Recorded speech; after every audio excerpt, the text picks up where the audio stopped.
اچھا مجھے یہ بتائیے آپ لوگ، آپ میں سے کتنے لوگ ایسے ہیں جو سائنسی ذہن رکھتے ہیں؟ کتنے لوگ ہیں آپ میں سے؟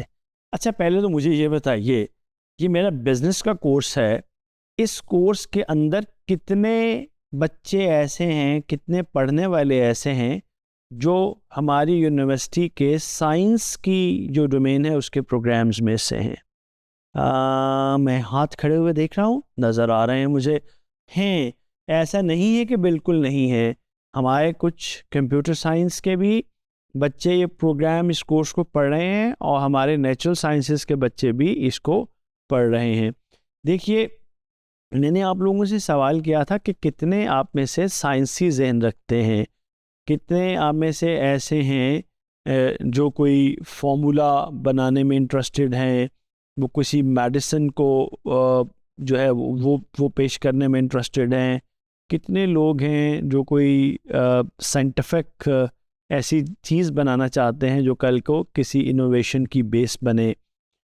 کافی سارے لوگ ہونے چاہیے، لیکن مجھے نظر آ رہا ہے کہ بہت کم لوگ ایسے ہیں جو اس مشقت میں سے گزرنا چاہتے ہیں۔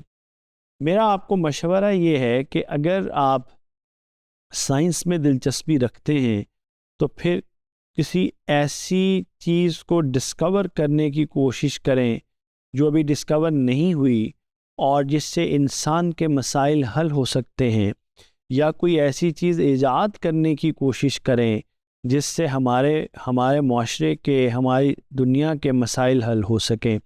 اچھا، اب میں آپ کو کیوں یہ کہہ رہا ہوں، اور اگر آپ پیور بزنس کی دنیا کے آدمی ہیں، سائنس کی اس طرح سے دلچسپی نہیں رکھتے ہیں، تو پھر نظر رکھیے ان لوگوں کے اوپر جو سائنٹیفک ڈسکوریز کر رہے ہیں، جو نئی انوینشنز کر رہے ہیں۔ کیوں؟ اس لیے کہ جو بزنسز ہوتے ہیں ان کا کام انوینشنز کو کمرشلائز کرنا ہوتا ہے۔ دیکھیے، اگر وہ صاحب جنہوں نے بجلی، الیکٹریسٹی ایجاد کی تھی، اگر صرف وہ بجلی تک محدود رہتے، بات آگے بجلی کے کمرشل استعمال، بتیاں روشن کرنے میں، پنکھے چلانے میں، یا اور بہت سے کام کرنوں کی طرف نہ جاتی، تو کیا بجلی کو وہ رواج حاصل ہو سکتا تھا جو آج حاصل ہوا ہے؟ یقیناً نہیں ہو سکتا تھا۔ اسی طرح وہ صاحب جنہوں نے سولر پینلز جو ہیں وہ بنائے تاکہ بجلی جو سورج ہے اس کی شعاؤں کو قید کر کے ان میں سے بجلی نکالی جا سکے اور اس کو استعمال کیا جا سکے، ظاہر ہے کہ یہ سب چیزیں کمرشل اگر نہ ہوتی تو ان کو وہ رواج حاصل نہ ہوتا۔ آپ کہیں گے اتنی لمبی تمہید کس بات کی باندھی جا رہی ہے؟ جناب، اس بات کی باندھی جا رہی ہے کہ جو آپ کی انٹلیکچوئل پراپرٹی ہے اس کی ایک قسم آپ کی سائنٹیفک ڈسکوریز بھی ہوتی ہیں، آپ کی ایجادات بھی ہوتی ہیں، اور ان سب کو اگر آپ پروٹیکٹ نہ کروائیں تو پھر کوئی بھی ان کو استعمال کر سکتا ہے۔ اور یہ سب آپ کو پتہ ہے کہ جو نئی ادویات آتی ہیں جو مشکل بیماریوں کا علاج کرتی ہیں، وہ شروع میں کتنی مہنگی ہوتی ہیں۔ کیوں مہنگی ہوتی ہیں؟ اس لیے مہنگی ہوتی ہیں کہ دوا ساز کمپنیوں نے ان سائنسدانوں کو بھاری قیمت ادا کی ہوتی ہے جنہوں نے وہ ادویات بنائی ہوتی ہیں، تو پھر وہ اس کو شروع میں مہنگا بیچتے ہیں تاکہ وہ اپنے پیسے ریکور بھی کر سکیں جو انہوں نے سائنسدانوں کو دیے ہیں، اور اس کے ساتھ ساتھ خود بھی پیسے کما سکیں۔ ہاں، اس دنیا میں فلیمنگ جیسے اچھے لوگ بھی رہے ہیں جنہوں نے کیا کیا، اپنی جو پینسلین جب ایجاد کی تو انہوں نے اس کے جو پیٹنٹس تھے ان کو مہنگی کمرشلی سیل نہیں کیا۔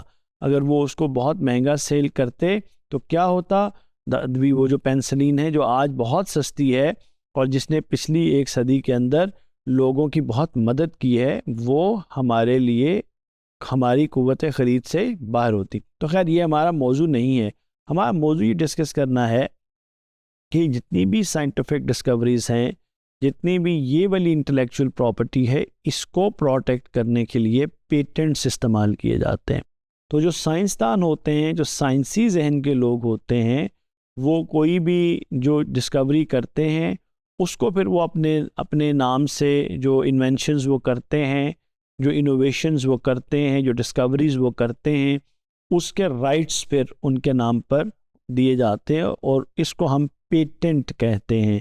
اور جو پیٹنٹس ہوتے ہیں پھر وہ ان کو استعمال کر کے جو پروڈکٹس بنتی ہیں. آج کل آپ لوگ دیکھ رہے ہیں نا بیٹریاں جو ہیں جو وہیکل الیکٹرک وہیکلز میں بھی استعمال کریں, کہیں آپ لیتھیم بیٹریز کا نام سنتے ہیں, کہیں آپ گریفائن بیٹریز کا نام سنتے ہیں, پتہ نہیں کون کون سی ٹیکنالوجیز آتی جا رہی ہیں.